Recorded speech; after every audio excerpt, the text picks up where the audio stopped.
Të dashura fermere, të nderuar fermerë mëzëqarë, kënaqësi e veçantë për mua që të jem pjesë e këtij takimi të radhës, të dëgjesës që Ministria e Bujqësisë, që Shteti Shqiptar organizon me ne, me fermerët, në lidhje me skemat mbështetëse.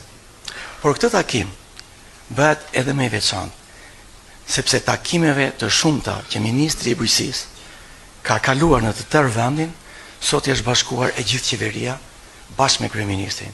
Kështu që këtë gjithë na tregon edhe një herë vëmendjen e veçantë që qeveria ka për ne, për bujqit, për bujqësinë, por të vërtetën përfitoj nga rasti edhe për këtë trevë të jashtëzakonshme bujqësore.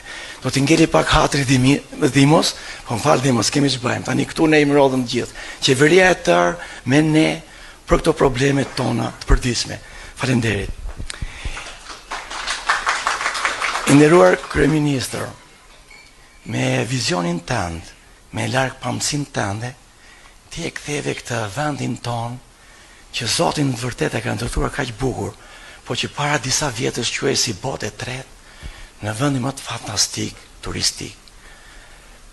Është një nga arritjet më të mëdha, është një krenari e madhe kombëtare për gjithë ne.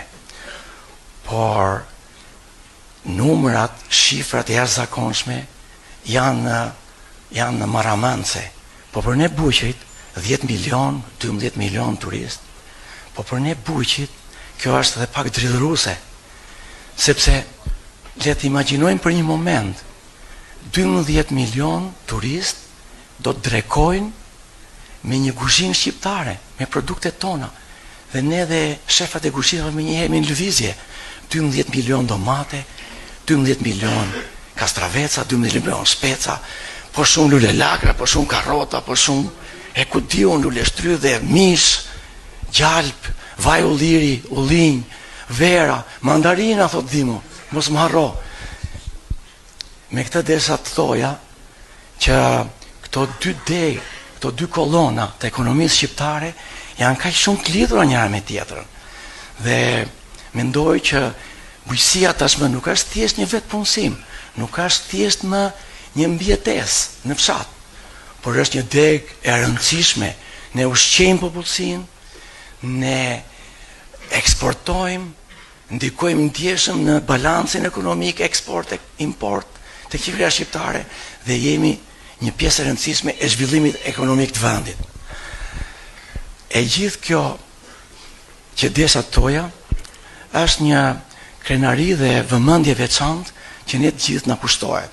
Dhe bashkërisht sot qeveria shqiptare me skemat që po lançon është një vlerë e shtuar për ne të bashku dhe në këtë moment të rëndësishëm historik kur hapja e negociatave dhe kryesisht hapja edhe e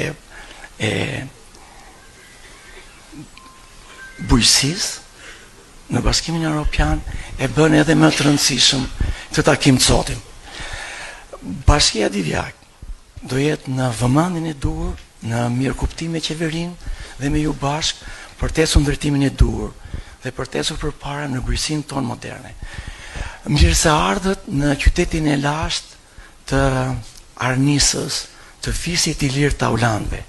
Uroj një ndëgjes të këndshme për gjithë ne frutëzënëse dhe bashkëpunuese. Faleminderit.